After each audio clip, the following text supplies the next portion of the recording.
Welcome to Solo, the single person's guide to a remarkable life. Your host, a behavioral scientist and bachelor, talks to leading experts and successful singles about living solo and living well. Travel more, make things, sleep in when you want to. Here's the playbook for the person who is unapologetically unattached. Now, please welcome Dr. Peter McGraw. Welcome back. This episode kicks off a series on conventional and unconventional relationships. My guest, a sociologist and stand-up comedian, revisit the topic of a popular episode on the Relationship Escalator to discuss the hallmarks of this common conventional relationship that receives so much attention and special treatment in society. The purpose of the discussion is to identify why these criteria, such as monogamy and merging of life and finances, exist. What purpose do they serve society and may not serve the individual? Think of this episode as setting up what the status quo is in relationships so that we can look at alternatives, something I do with Amy Guerin, the creator of the term Relationship Escalator, next week. I hope you enjoy the episode. Let's get started.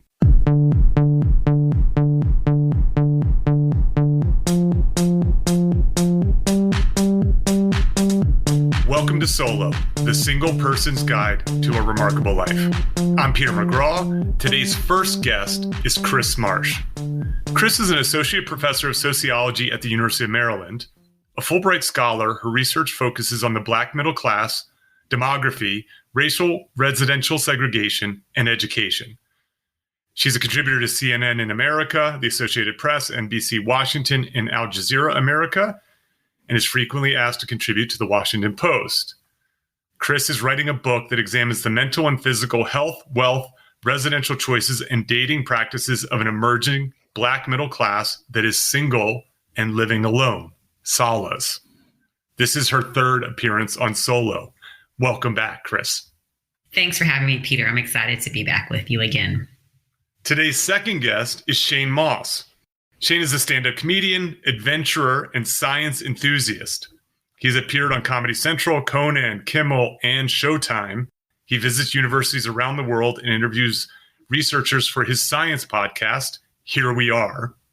He does a whole lot of other things that are super interesting, but he's a close friend of mine, most importantly, and a special contributor to my book, Shtick to Business, and he too is a frequent contributor to Solo, clocking in with more appearances than Chris.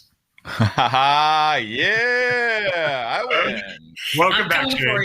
This is all you listeners, you have to write in and say who was better. And it's like American Idol, but for guests. And this is how we determine who gets to come back. Great. Well, it's funny. I have a private Slack channel for Solo community members. You can sign up for it on the Solo page at petermcgraw.org. And I'm sure they will weigh in. They have opinions. They tell me what they like and don't like about episodes. Well, so. A lot of times podcasts like this, the inclination is to think of it as a cooperative effort to lead to the best conversation. But I'm looking at it as a competitive opportunity to stand out and excel above all. Shane, you should have become an academic. You would have fit right in. Right. So it should be obvious to the listener why I invited these two back. As you'll find out, it's not because of their knowledge, it's because of their attitude. This is part of a series. Right now, I think it'll be the first part of a series examining relationships, conventional and unconventional. And what we're going to do is establish the how and why of the relationship escalator, which was covered in a previous episode with Amy Guerin called Getting Off the Relationship Escalator. And she'll be coming back as part of this mini series.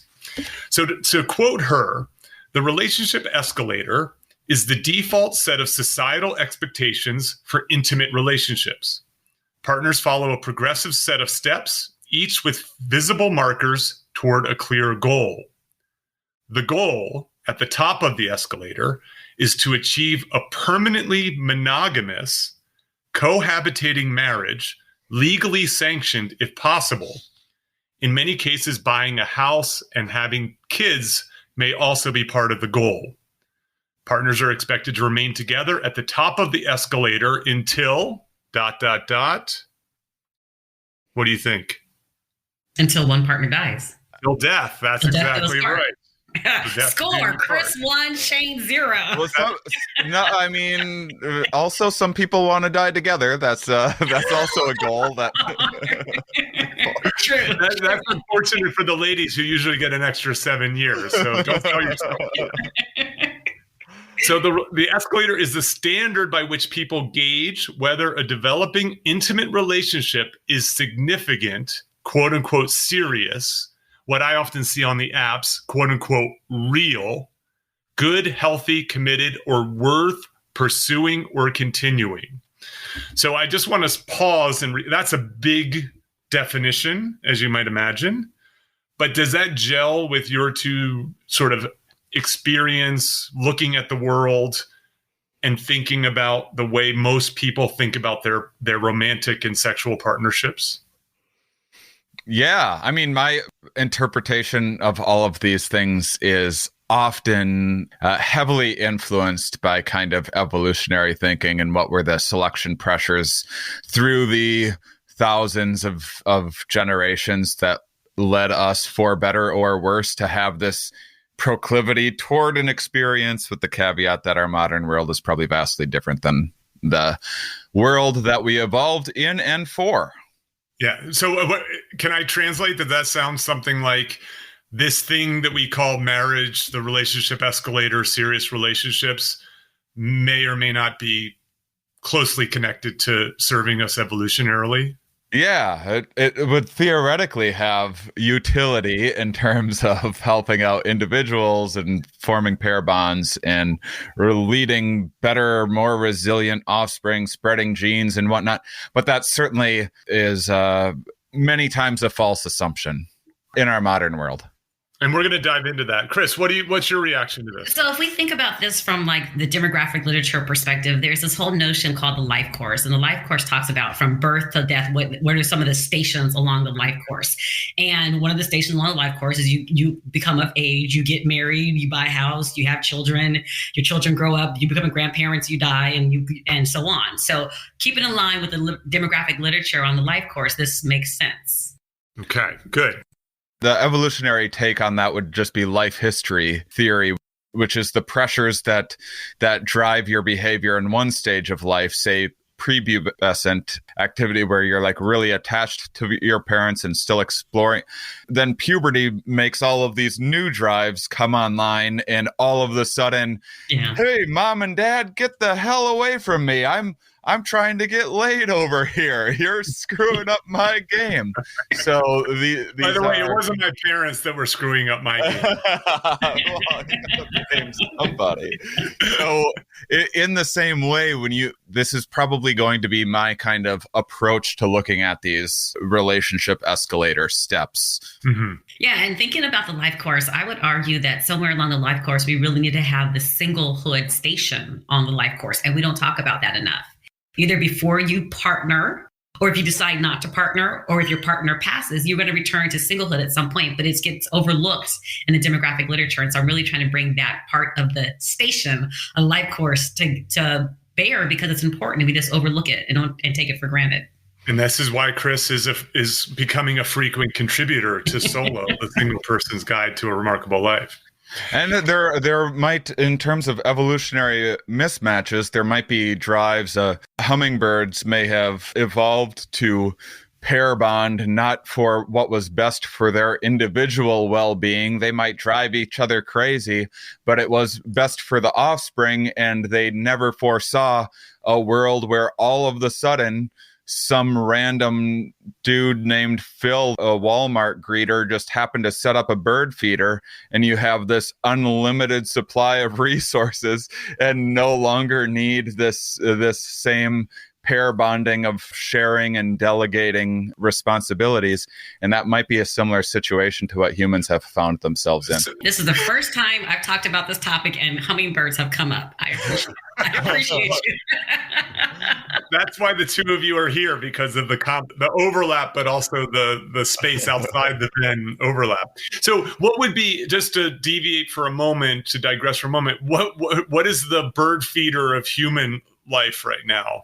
I mean, we have incredible societal safety nets that our hunter-gatherer ancestors would have never had in our lives, in terms of, I mean, from healthcare to welfare to having kind of given on-ramps into, there is some job, we will find some niche for you where you can succeed, whereas there was many environments in our past where it's like, are you good at hunting or not? Right. You know? So even the fact of being able to get a job as a greeter at Walmart is almost the equivalent of a bird feeder. Yeah, absolutely. Okay, so that's great. Well, so for the folks listening, you're obviously getting a little bit of perspective in terms of kind of this evolutionary biology, evolutionary psychology approach that Shane tends to default to, and then obviously the sociologists in Chris, and I think that both of you are going to have perspectives in what I want to cover today, which is what are the criteria that underlie this relationship escalator. And before I go into it again, I just want to cover the process. And this is not a matter of teaching the process, because anybody listening to this knows the process, because they've either gone through it before or they've seen it in books, television, film, song, their own parents, their friends, their family, and so on. And it goes something like this. You make contact, flirt, date, you might have sex. These are, again, two people. Initiation, there's some courtship, some emotional investment, quote unquote, falling in love. And certainly at some point along here, there is some sex happening typically. This notion of, and again, I'm quoting Amy, claiming and defining, we call it the DTR, right? The defining the relationship. Maybe it's asking someone to marry you in that sense. Moving on, now having unprotected sex, doing away with condoms. Next step, establishment, right? So adapting kind of rhythms and patterns in your life. Regular date nights, regular sexual encounters, talking regularly, texting daily, and so on. Commitment, and actually this I've sort of jumped ahead when I mentioned that, but commitment, so discussing long-term plans, right? Discussing a future together, planning a future together, meeting each other's family. 5, commitment, and that's the point that I was talking about earlier. That might be getting married, establishing some sort of long-term future. 6, merging, moving in together, sharing a home, finances, getting engaged, getting married. Again, this could happen before or after the commitment. And then lastly, perhaps having children, not mandatory, but strongly encouraged. And this sort of finalization of this relationship. And then the last thing, some legacy, which is, you buy a home together, you accumulate wealth, you raise children. And again, that's less required nowadays, but these are typically the kind of major, I don't want to call them hurdles, but benchmarks along the way, along this arc known as the relationship escalator. I've never gone through all of them. Yeah, from a personal perspective, my history, it's usually the meet a lady. Do you have sex or not have sex? If you have sex, then you hold on to that thing. For as long as possible, for 3 years. For 3 years. For about 3 years. Yep. Move in, invest, get a bunch of furniture and stuff that's ours, and then leave all that is ours behind 3 years later. So you get to merging. So you get to the moving in together, sharing a home. I sprint to merging. But you don't get to conclusion and legacy. There's no legacy. This is my legacy. This podcast is my legacy. So maybe I'm jumping the gun a bit, but what about people that are choosing to get off the escalator? That's what we're going to talk about. That's Okay. where this is what this series is going to do in general. What I would like to do with this session is talk about the criteria that go into this and why does this exist? Like, why does the relationship escalator exist? So before I think we can get into the alternatives, which all of us are interested in, and I think listeners are interested in, we need to talk a little bit about like, well, why does the relationship escalator look like it does? Why is it that these things happen? Before we get to this, if you're willing to share, Chris, so you've had some experience with relationships. Right. And do you find yourself kind of on the relationship all the way, partially, in your life? I think if I'm in it, I'm totally in it and see where it goes on that escalator. But if I'm not interested, I have nothing to do with any part of it. Okay, no, that's good. Like, no part of it. Well, and Amy, Amy's work, I think, has just been so profound for me. I find myself quoting it and discussing it all the time and using this term. I think the metaphor or analogy, and I always get this wrong, of this idea of like you step on the escalator and it just sort of whisks you along, right? Like, it doesn't mean that it's easy, but it's just sort of natural. We don't question the steps. And actually, how common they are and how commonly accepted they are, because if you do seek an alternative, people will at best be curious, at worst shun you for this. That's right. Yeah. You know what I mean?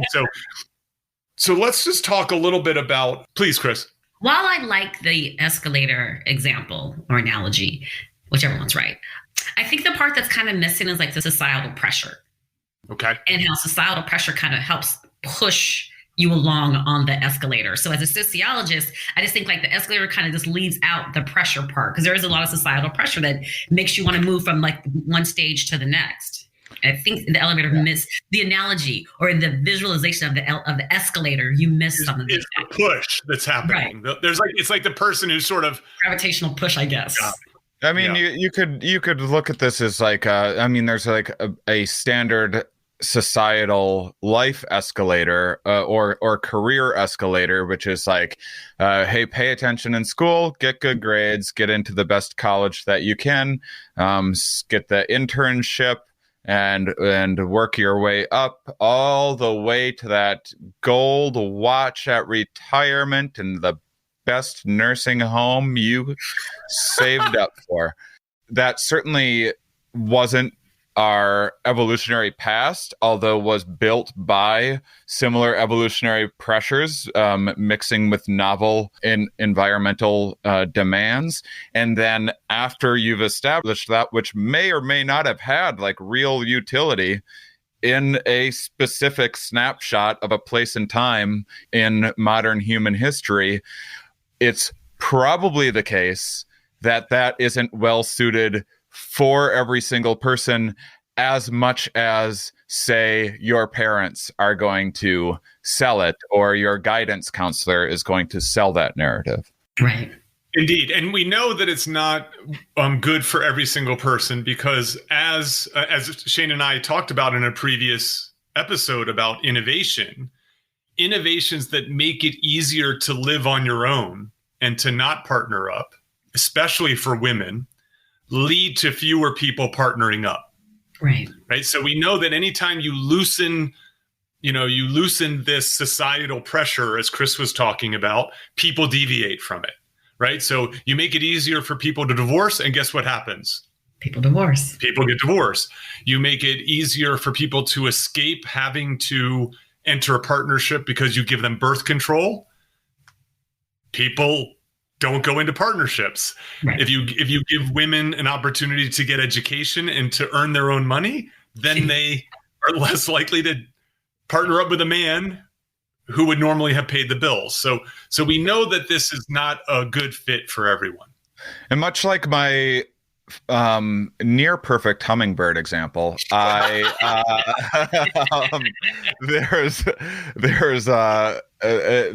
a lot of there's a lot of these ideas of even like evolutionary theorists inadvertently project and anthropomorphize modern life on the past. And we say things like, well, COVID's going to drive people crazy because we're social creatures and we need to do this and that. Whereas I can pretty much guarantee you if there was a virus where you had to stay in groups and be at a dance club all night, every night, you would be like, I need my alone time, damn it. It's probably more an indicator that people don't like being told what to do than it is that some deviation from something that is absolutely necessary for mental health. And in that way, much like pair bonding helped out a hummingbird when it needed the male to go and get worms and then the female to trade back and forth and protect the nest and take turns with this, there's probably the same thing where I bet that many of our hunter-gatherer ancestors would have never put up with half the people in their tribe if they could have just kept down. Yeah. And I'm sure many relationships were the same. And, I think this point of, yes, we're social creatures, but, again, there's heterogeneity. Some people like sweet things and some people like salty things. And some people like more solitude and some people like less solitude. And so the idea that we are one of these things, I think, is a mistake. So here's an interesting kind of idea. It's like, what is the tipping point where people are going to start accept the fact that people don't want to be on this escalator? And they're going to, instead of looking at them suspiciously or with caution, what's the tipping point going to be where people are going to say, you can choose this option, you can choose this option. We're not valuing one over the other, but we're bringing both options to the table, and whichever option works best for you. It's after the second marriage. I think it's just after the second marriage, yes. But I think it's also just numbers. We just have to, like, as singles grow and as people are choosing alternatives to the escalator, there has to be a tipping point where it becomes a societal acceptance. And I think it's interesting. I don't have an answer to that question. I think it's going to be slower than we would like. And the reason I give you this example, I read this book recently called The Challenge of Being Single. Mm-hmm. A lot of the topics, and it was written by two academics from USC, and it covers many of the same topics that I cover in Solo. Mm-hmm. The difference, of course, is the perspective. So if I were to write that book, I would have called it The Opportunity of Being Single, not The Challenge of Being Single. Right. That book was published in 1974. So in some ways it shows you, although demographically things have changed quite a lot in those 46, 47 years, in some ways the perspectives haven't. So, but now the flip to this, Chris, I think your question is a really fascinating one.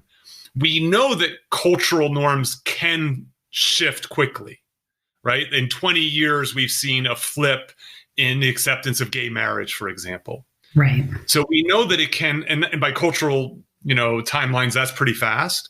So maybe it'll be because of Solo that we create a movement that pushes people to recognize that this is equal footing, just different terrain. Yeah, I think that what you're maybe going for in this episode that is a good qualifier for the listeners and to ourselves to keep in mind is that I think what we're trying to do is describe the step-by-step, the way things are within this standard model of societal and perhaps why they got there, without necessarily saying, and because it is this way, that means that it's good for you. That's right. So we're describing without judgment and without prescription. And the idea being, and this is what I like about Chris's perspective so much, is that, like, it's a menu. Like, that idea is that for some people, the escalator is ideal. They are at their best. They are happy. It works for them. And yet there are other people who try to ride the escalator and it doesn't work. There's a lot of down and out swingers right now that just like, hey, you should maybe try this escalator thing out. You might like it. Well, I would argue I would argue most swingers have ridden the escalator, and they've gotten to a certain point and they're like, get me the hell off this thing. And they just don't want to be completely off. So they jump off for a weekend and then they jump back on.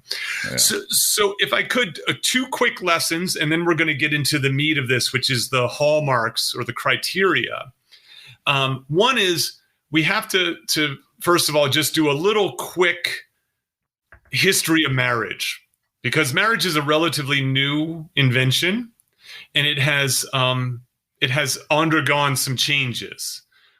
So marriages originally were really about alliances, right? It really was about bringing families together to form alliances. It was really about land and agriculture and being able to have ownership of this land and to be able to keep it within families.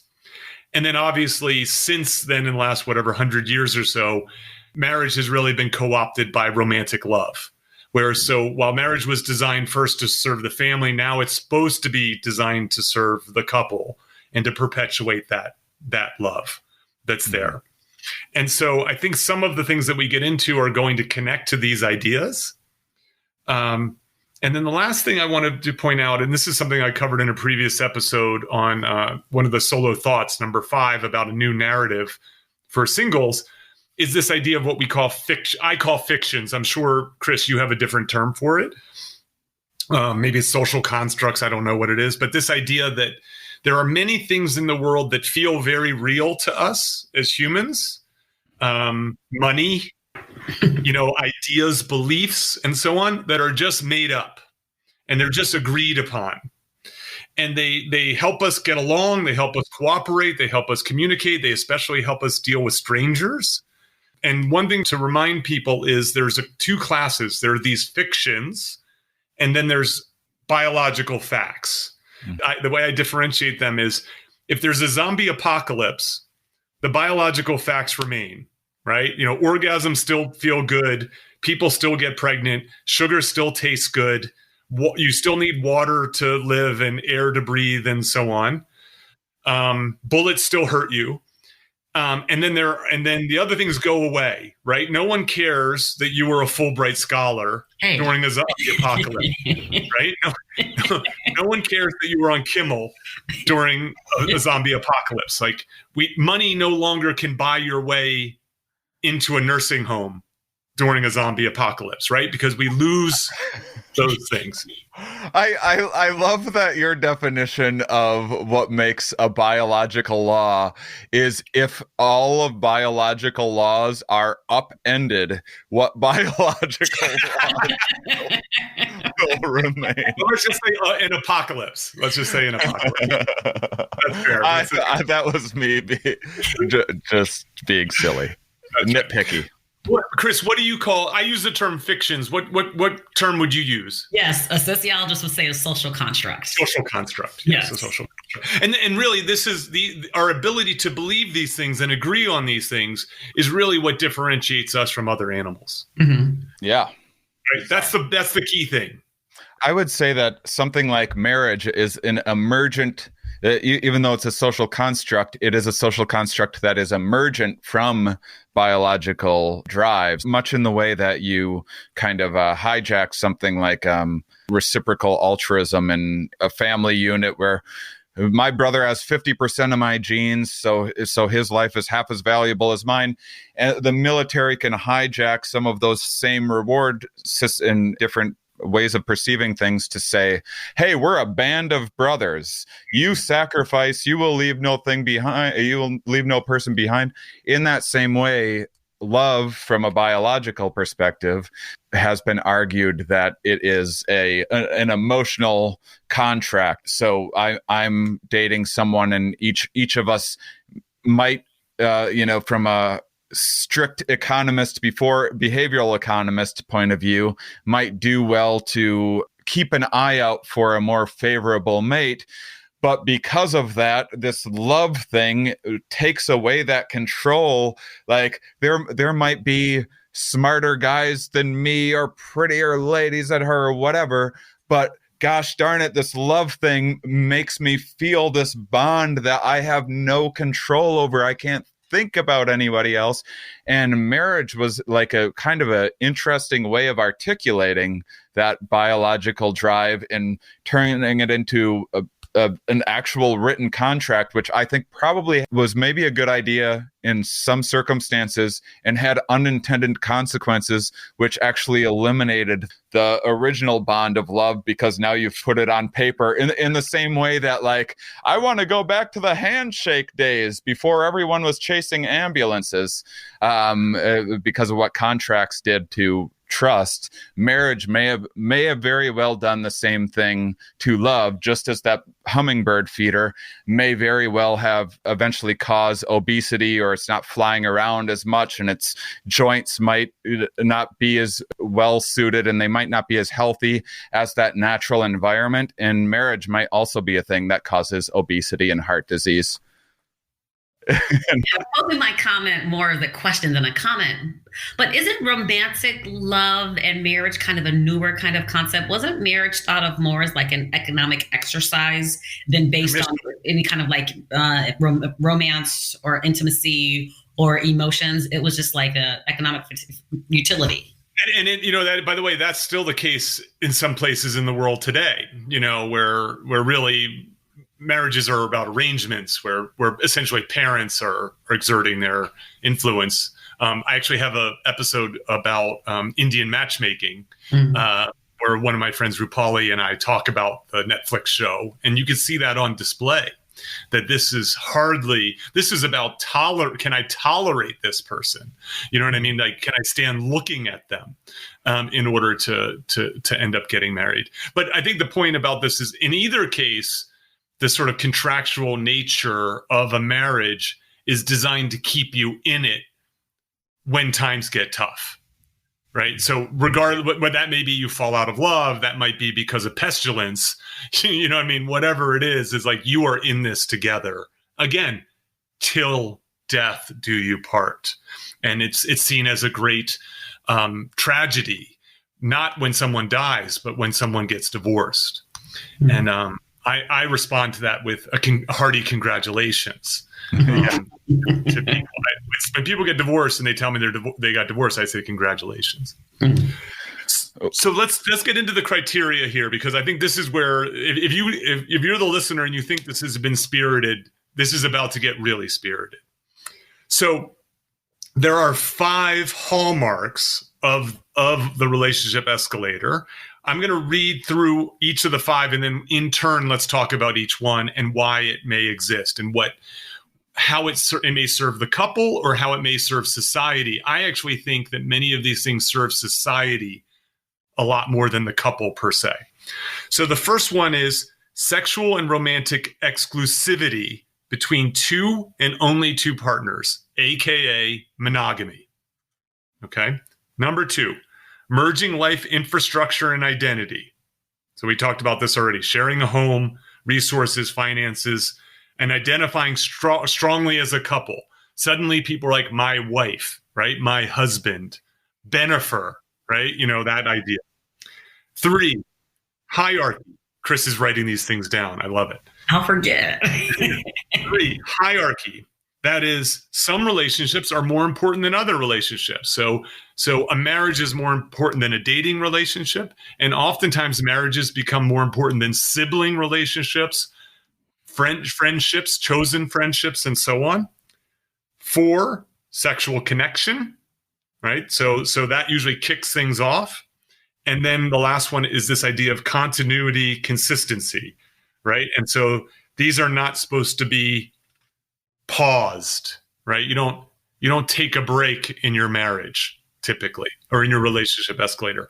So any deviation from these things, as I said earlier, is seen as curious at best, and perhaps shunned, punished, and so on at worst.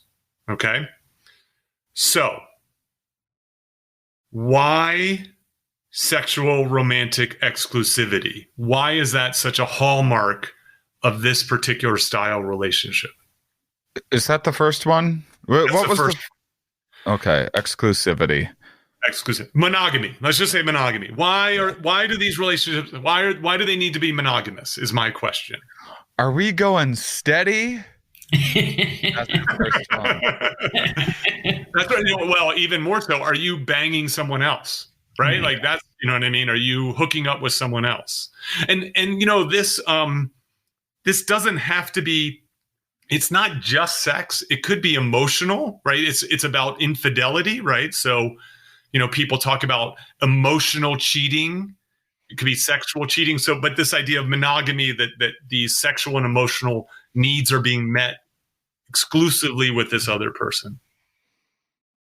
There's also some speculation that there's a bit of gender difference there as well because of the high cost of pregnancy that females in most species face, and that's there. So in surveys, when asked if your partner's cheating on you, like both males and females don't like any kind of cheating, but when asked which is worse, females tend to think like tend to be more concerned of like, are you in love with her? And men tend to be more concerned like, well, did you bang him? And this is the pressures of parental certainty versus the pressures of needing another source of help and stability. And again, these are things that are vanishing really quickly in our modern world, and might be a historical evolutionary leftover that we would do well to be mindful of, maybe overlooking and not letting control drive our lives. So I would answer in a slightly different way, and from a sociological perspective, we think about marriage or this building of this to a marriage as an institution. So if we think about it from the institutional perspective, you think about investing social, emotional, and intimate capital into the relationship, and you want return on your investment. So you want to make sure that it's only you and another person that are engaging in sexual intimacy or emotional intimacy. Plus, there's STDs. We can't forget about STDs. and I think that this issue is, this notion of monogamy, right? So, the way to sort of think about this is like, imagine an alternative universe where this was a triad, right? Where it was a group of three people. Mm-hmm. And so why might, why two, why these two people together? Why monogamy? I mean, I think you can't escape the fact that there are children involved in this, and that again, marriages also are about passing down, and about resources being funneled and channeled. And so when you have two people, you're supposed to know who the parents are, right? If they're monogamous, right. You're supposed to know, right? Because now that kid is mine, that kid is yours, ours together. And so it removes a lot of uncertainty and gets people to sort of play along in a way that's that provides, I think, a level of stability that's necessary for this. To Chris's your point, this thing that solves a societal problem. Mm-hmm. There's also the raising of the it takes a village type of situation, and some of those. There's hunter-gatherer tribes that have existed, either still do exist or have existed up until fairly recently, that have a lot more promiscuity, and that because it blurs parental certainty so much. Every guy in the tribe thinks like, well, that could be my kid. Yeah, there are these stories. There's these stories about like cultures where like certain body parts of the kid is associated with different men depending on how much sex he's had. Like he gets an arm, you know what I mean, and another guy gets like the torso. So that's what you do. You have like you get a commune together. Everyone donates into a blender or something, and then and then we will all be just equally invested into raising these children. Right. Okay, so let's so the monogamy one, obviously, like, again, and where does monogamy matter more? It matters more when you have children. Yeah. Right? Like, that. And so again, what goes into the traditional escalator, remember, pre-birth control, if you coupled up, and this actually, we could jump ahead to sexual connection, right? So at least at the beginning of the relationship, you're having sex. So these are not platonic partnerships. These are sexual partnerships, at least for part of the relationship. And I mean, I don't want to step on your toes, but it seems pretty obvious to me that in a world where if you have enough sex without birth control, you will have children for most couples most of the time, especially back in the day where people were partnering up pretty young, especially the women were often very, very young. I mean, probably even despite your best effort. I'm sure there was plenty of people all through history that absolutely feared, dreaded, despised the idea of having kids, but still were tempted enough for that great feeling sex stuff to have kids. And conversely, I'm sure that there are people that think of every of your top qualities of athleticism or intelligence or kindness or whatever else of people that just decided to never have sex or whatever, that they didn't leave anything behind. But couldn't the third explanation also be, it's like, okay, they needed workers in the field. So from an economic perspective, I was like, we need more bodies in the house and we need more workers. So we got to lay up and have these children. Yes. Or that was the conscious pyramid scheme narrative that we came up with to tell ourselves a story of something that was already happening anyway. We tend to gravitate toward romantic fables rather than like, well, I just spooged in this lady last night. After the fact, you really romanticize all of your decision making of what drove what behavior. Right. By the way, thank you for being the first person to use the word spooge on my podcast. Woo! Ding, ding, ding. That's 1 point for me, Chris. Sorry. To Chris's point, I'm curious, and maybe do you know the answer to this? How birth rates have changed over time? We know that obviously birth rates are down now, but from going from hunter-gatherer to agrarian, I assume to Chris's point that there were more kids that people were having. And those kids did serve a utilitarian purpose, which is you needed bodies, you needed help, because as much as we want to romanticize, like, farmers and so on, it is brutal work. It is a really terrible way to live as a human, especially as a small group of people tilling the land and trying to rely on, a crop to feed a family in a village and so on. But you just need work. You need to domesticate animals. And you just need bodies to carry water and till the land and take care of the house and so on. And it's many reasons why women were so subjugated. This reversal in terms of equality that is evident in a lot of hunter-gatherer societies went away because these gender roles and made it was necessary to make a farm work. And if you look at recent, historical data over the last, or certainly since the advent of birth control, which, that's not a black swan event, birth control. Like that's beyond black swan. Evolution never saw birth control coming. But there's cross-culturally the developed nations, you typically have more liberated females, generally speaking, and they tend to have lower birth rates as well as societies and more solid kind of economic structures are in place. Okay, so I think we sort of agree on these two about exclusivity, monogamy, and the idea of sexual connection, that this largely has to do with children. knowing that these are your children, creating these children, ideally lots of them.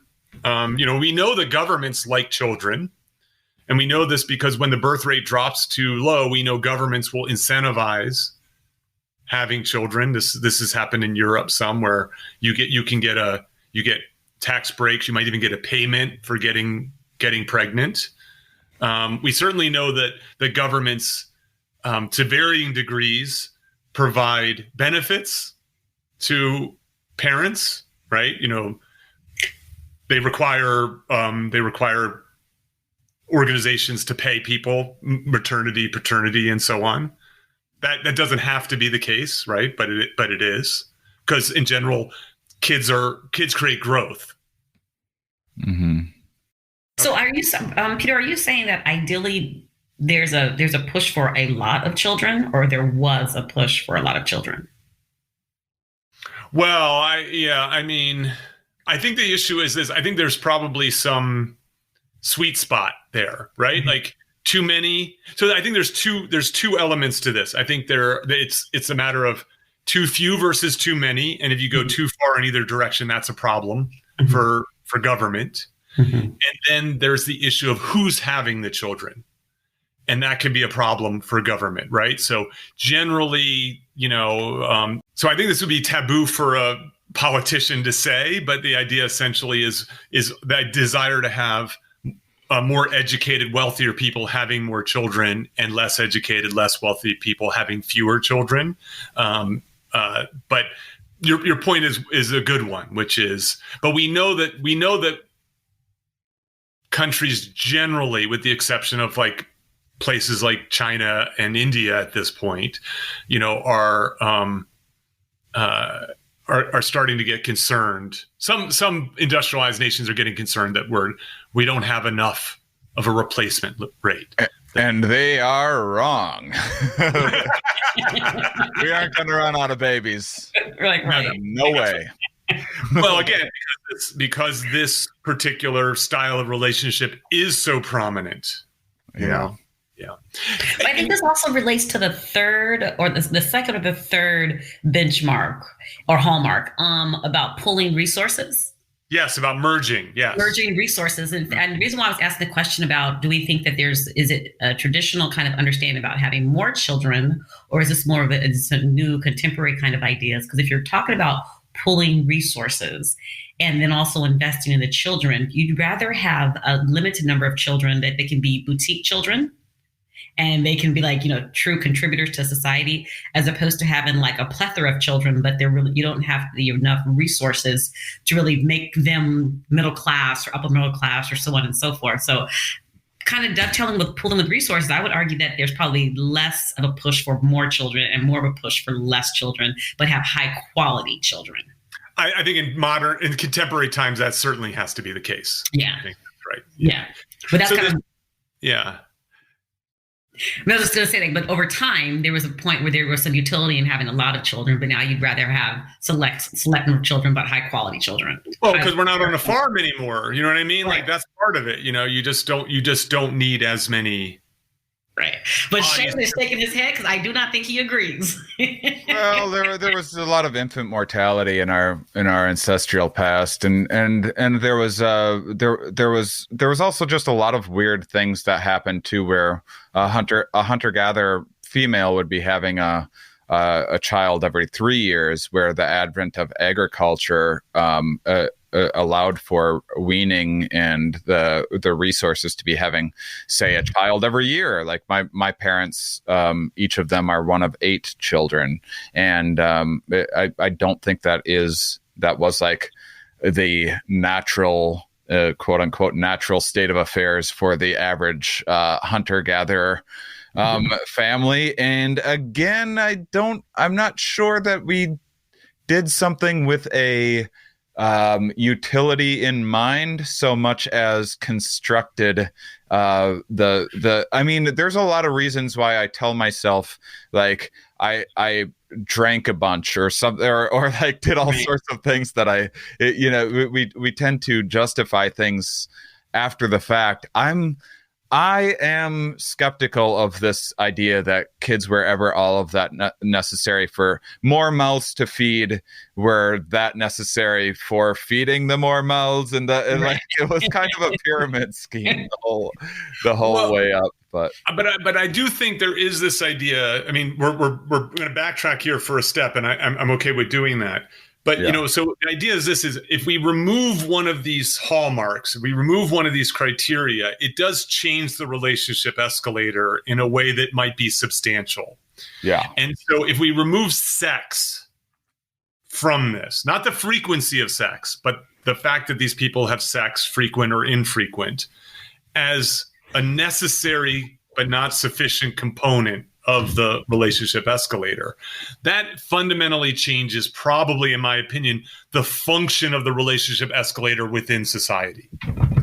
There's a lot of research that shows that, not a lot, but there's some research that shows that men tend to say "I love you" first in the relationship, and there's arguments that have been made that it's a that it's not disingenuous, but it is like a bit of like evolved self-deception where the it's a way of selling yourself. Love being this indicator of commitment, females valuing commitment, guys wanting to get the female, offering what they think the female wants, which is this love thing, and again, not disingenuous, just a drive to do that first. And I think with all these stages, just like you might want to be a doctor, but you can't imagine what a doctor is actually.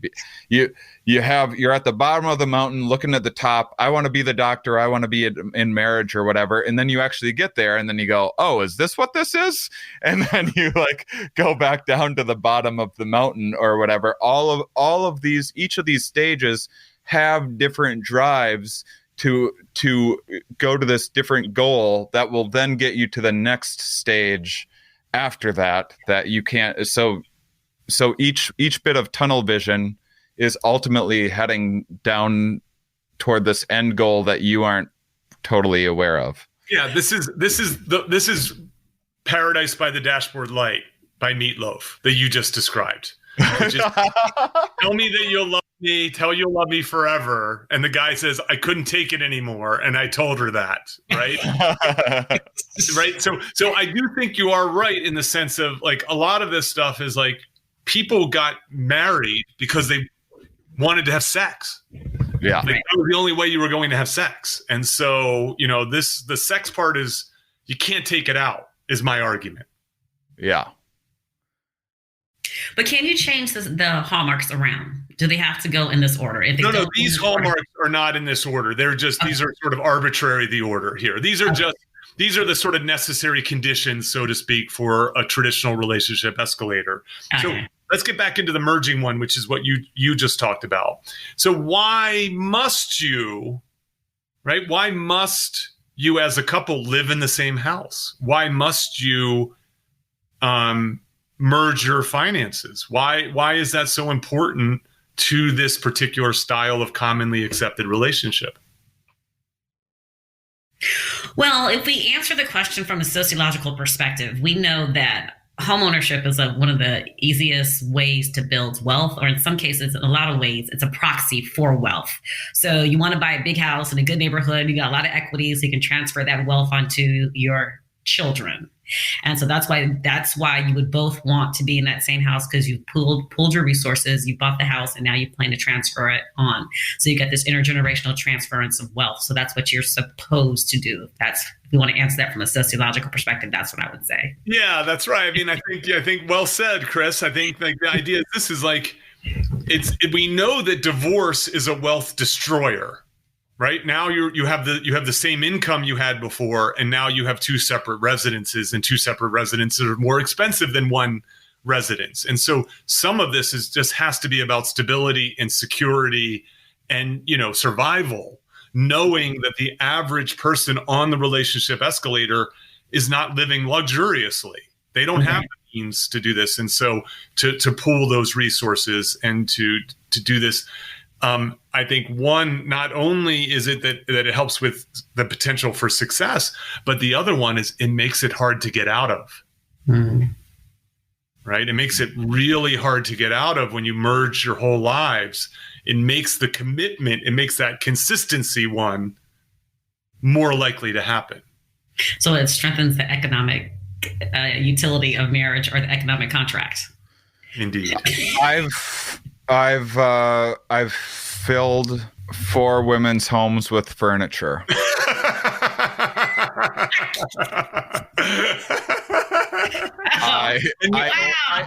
I own a bed.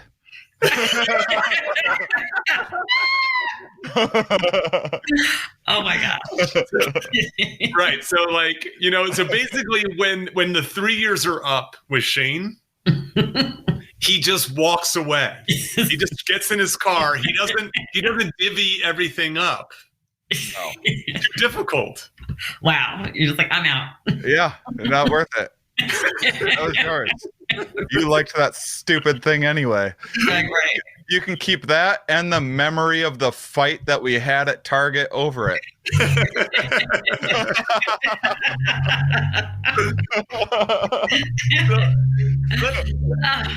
Let's get into one I think that's really fascinating. It's one, so this series is coming on the heels of another series about making remarkable friends.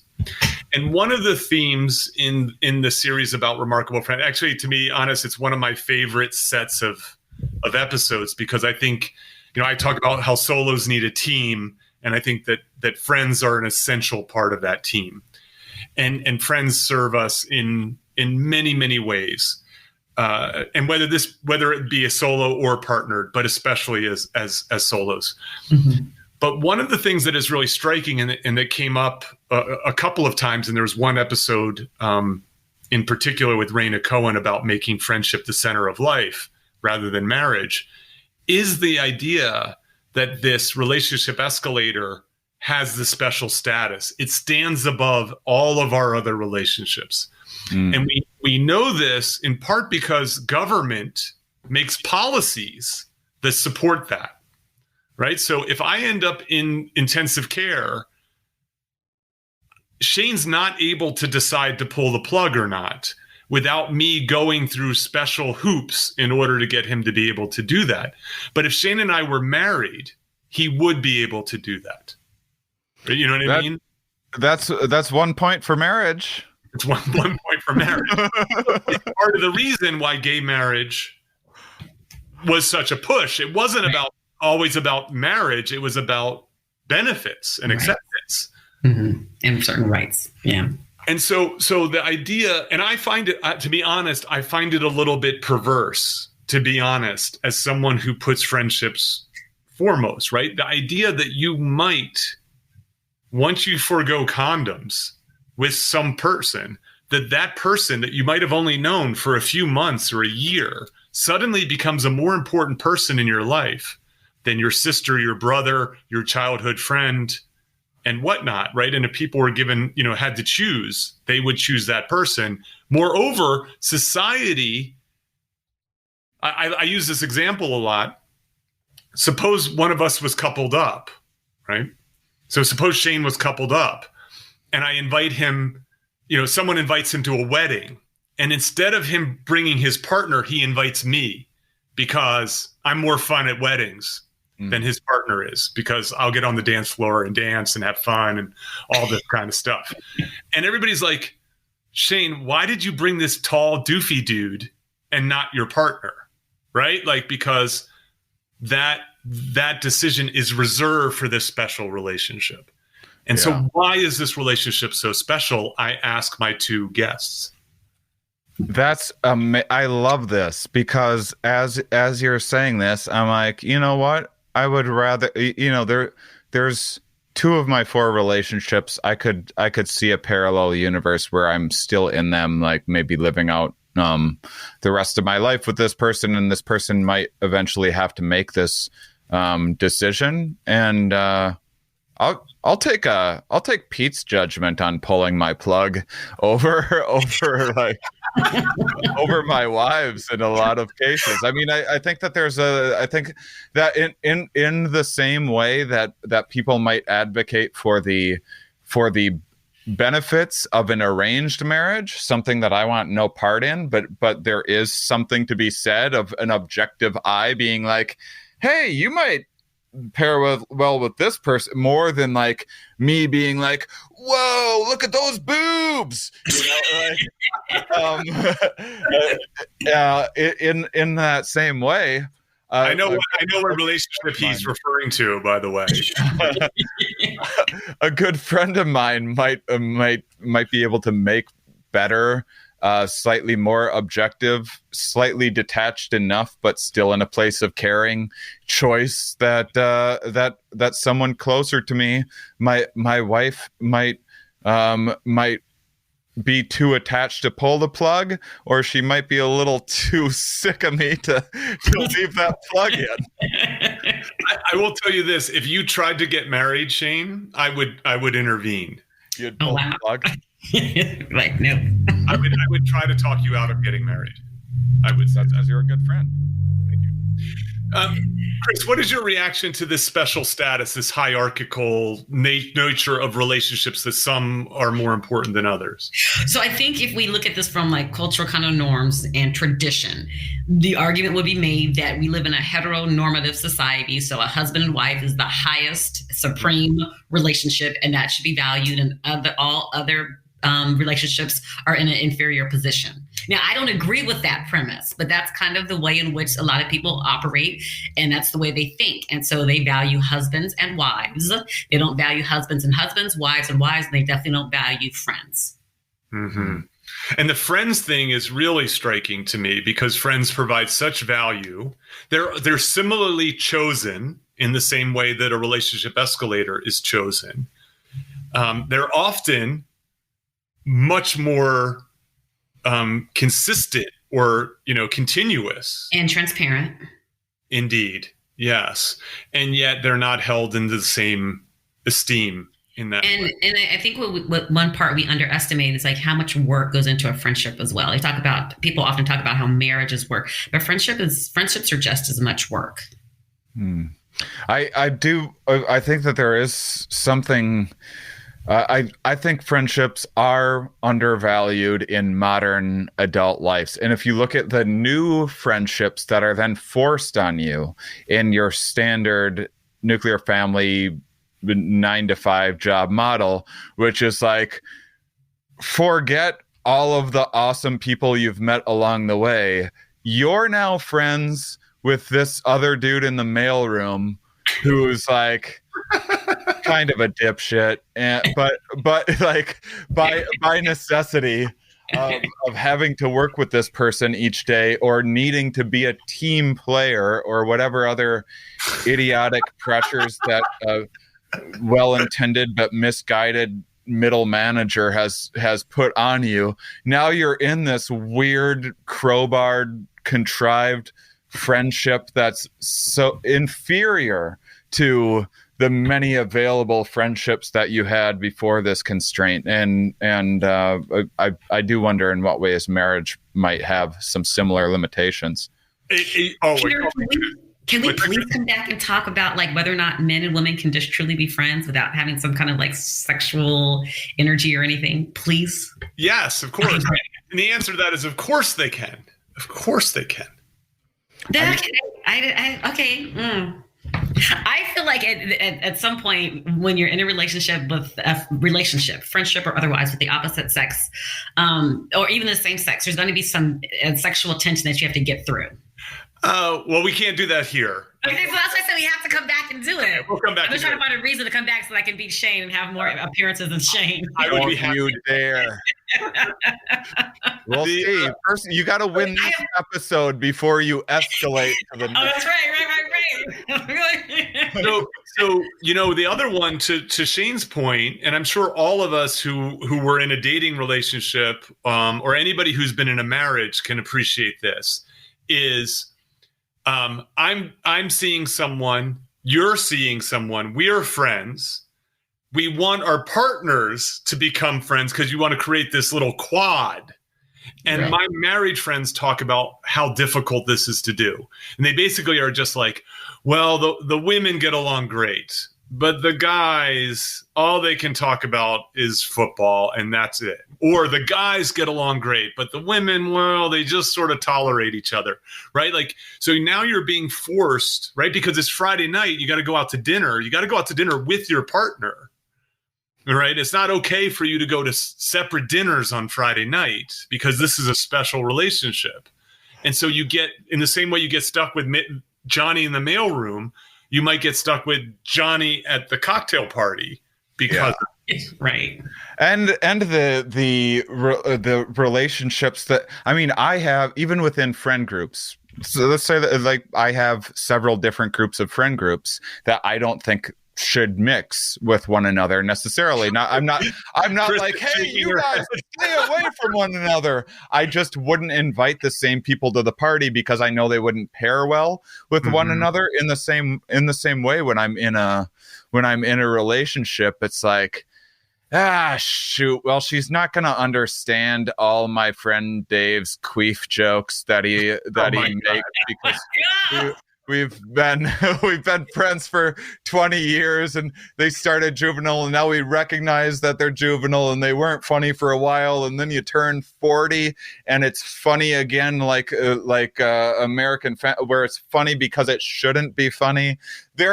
She's not going to get the nuances of that. Now it's just some dirtbag friend of mine that talks about queefs that reflects poorly on me.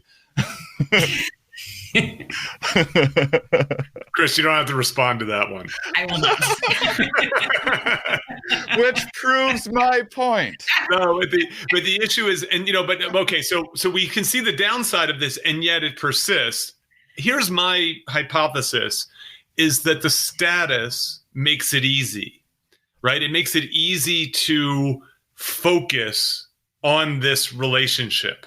Right? Because it's so important, because it's held in such high esteem, it keeps that relationship important to you, right? It keeps that bond there. And so if you fail at this super important relationship, there's even more disgrace than if you fail at some other relationship. You just gave me the best idea.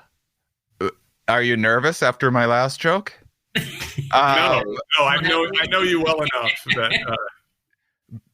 Best friend ceremonies. Yes. Instead of marriage ceremonies, or in addition to Right.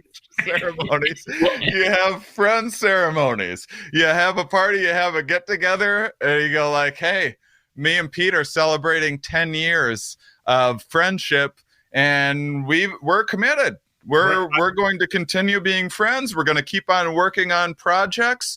And this is my vow in front of my friends and family that this person is a significant piece of my life. Hey, Chris, would you go to a destination friend ceremony for Shane and I in Barbados or somewhere like that? Sign me up. So much better than any wedding you've ever been to. And cheaper. You don't need to get us anything. That's true. Okay, let's get into the last one and then wrap this up. And that is continuity and consistency. So they're not supposed to pause or step back. So you're not supposed to unmerge your relationship. And so why is this about the long haul? Why is this about death do you part? Why is it that when someone breaks up, we go, oh, I'm sorry to hear that, versus Peter McGraw saying, congratulations? Why does the world see a lack of continuity or consistency as bad? So as you were talking, I was thinking, and so one of the things I tell my students, especially my undergraduate students, I'm like, okay, you want to go on from undergraduate directly to graduate school. If you stop and go out into the real world and make real money, you're not going to want to come back to abject poverty and be a graduate student. And so we think kind of thinking about what you're saying and thinking about partnered adults or people that are married. It's like, I wonder if they were to take a break for a while. Like I get a sabbatical every 6 years at the university, where I get to step away and kind of refresh myself and come back. If we had a sabbatical with marriage, marriages, how many people would actually come back? Chris, it's so interesting you say this because I'm on leave right now, and you get a break from it all, and you just start to realize, why do we do the things that we do? Why is this job the way it is? And so, are you saying that if you had a sabbatical from your marriage, you just go, Yeah, that's it. Yeah, it's a wrap. That's a wrap. So you're saying, so if I hear you correctly, you're saying part of the reason that consistency exists is because if you don't give someone a chance to see what the other side is like, what the grass on the other side is like, right, it might actually be greener to them, at least temporarily, and then cause the dissolution of that relationship. So you have to keep progressing forward with blinders on, because if you get that sabbatical and you get that break, there's a good chance that the institution will fall apart. And remember, if you do split, now you have to split resources. You have to split the land. You have to split the alliance, and so on. When you think about the initial kind of elements of marriage in this way, and so that's bad for business. Right. That's interesting. It's harder to make something.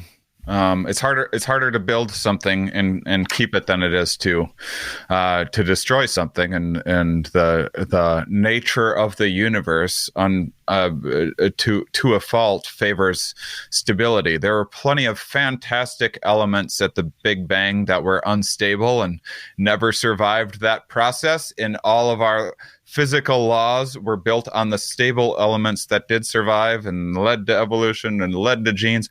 And it's just so hard for things to go right that there's a lot of pressure.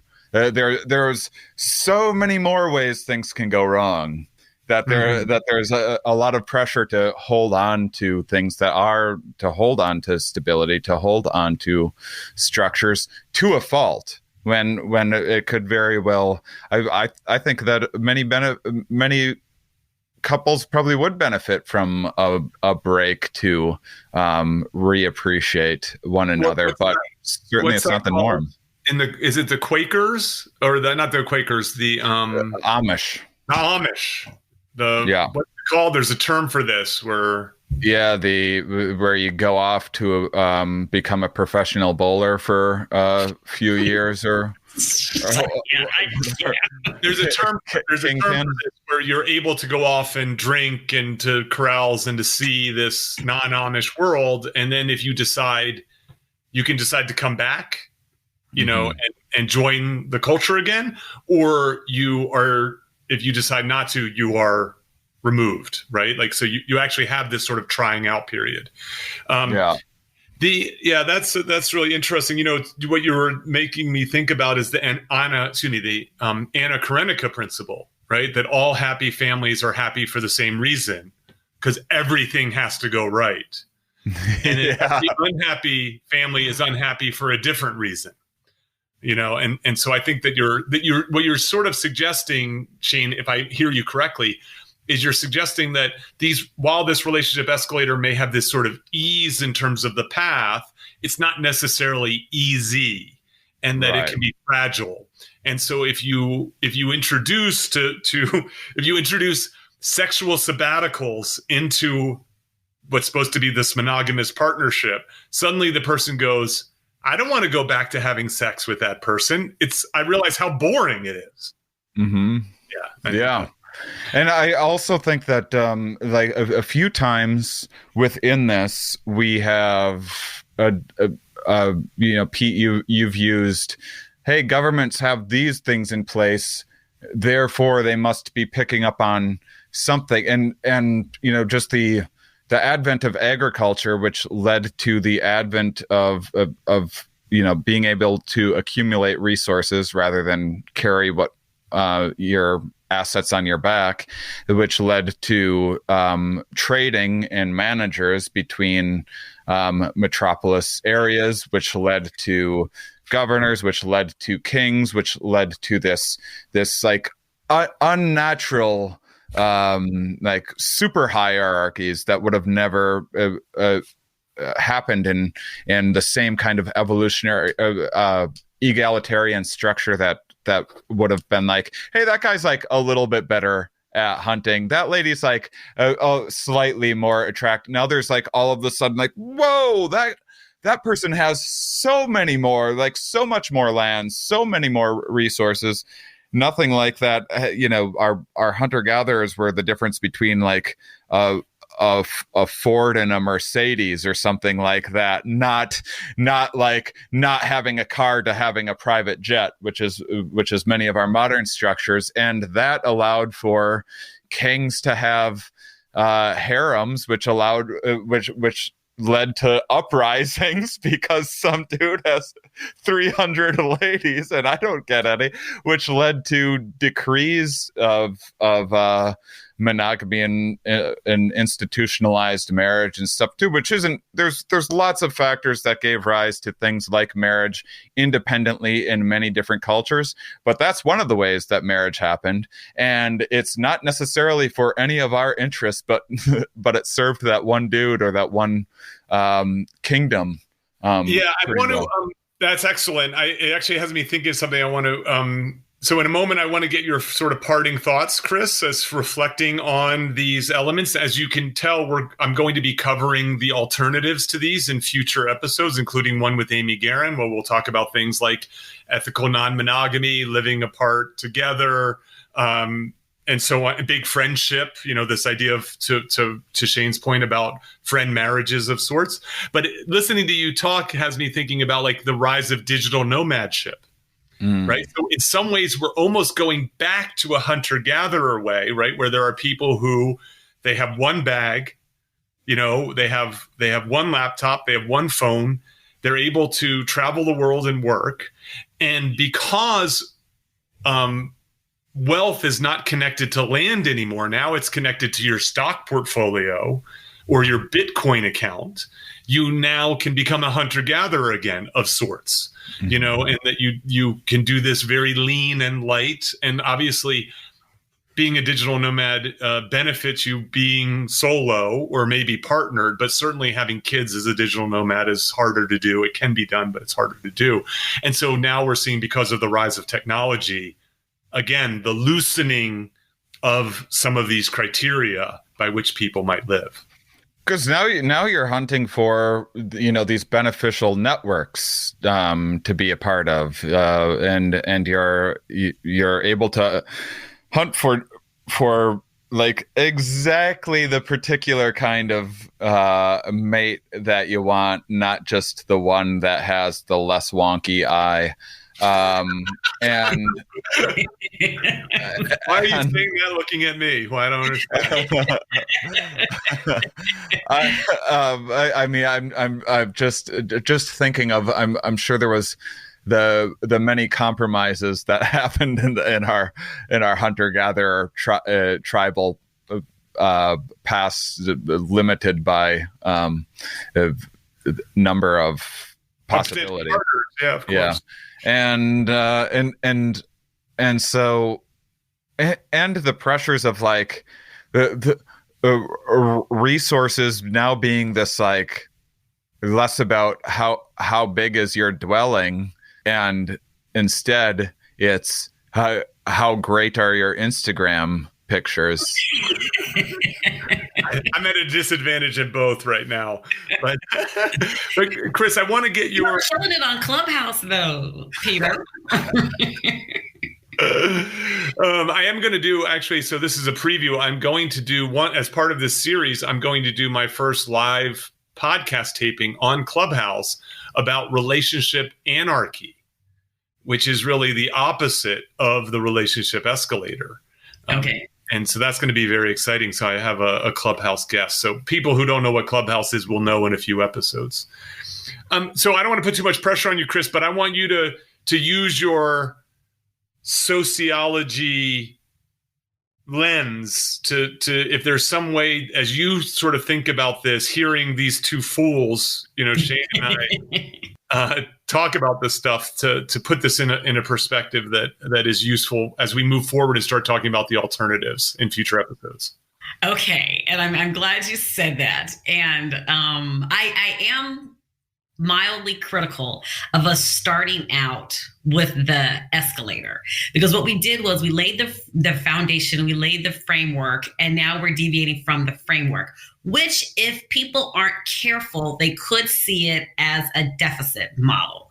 So because, we're doing this thing our way, I would have much rather talked about the alternatives and then maybe at the end of the series brought in the escalator. But to start with the escalator, now we're moving away from it. That becomes kind of like the gold standard. And I think we're at a point where it should no longer be the gold standard.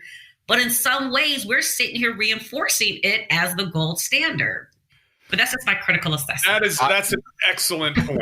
and that's if the listeners have made it this far, because it's like you do a lot of great work about singles, but now we're talking about marriage, and they have to get all the way to the end to kind of understand. We're just giving the framework so that we're building a straw man so we can tear it apart.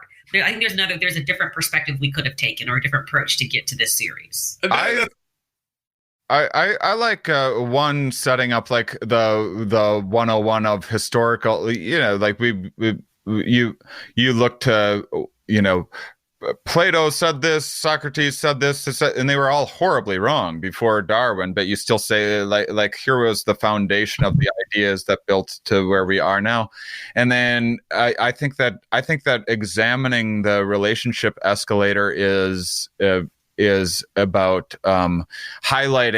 reframing it as a highlighting of our many modern blind spots.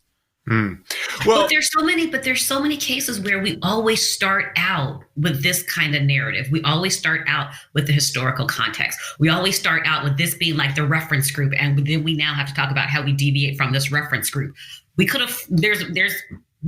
have flipped it. We could have flipped it. And that's always kind of the traditional way of doing it. That's fair. It's a good note. It's too late, first of all, because we're not going to... You just told me to give you something sociological. That's all I got. I like it. I actually like this idea. Now, I would say this. I don't think our conversation gives someone a sense that we are in any way endorsing this as the right path. By the way, I do endorse it for some people. My friend Kanae and Steve, they do the relationship escalator incredibly well. You know what I mean? So I think that's fantastic for them. I do think as this series unfolds, we are going to see, or hear, I should say, more and more of these deviations, these alternatives that, again, I think they're not normative yet. I think that they're starting to become more so in that way. So. Right.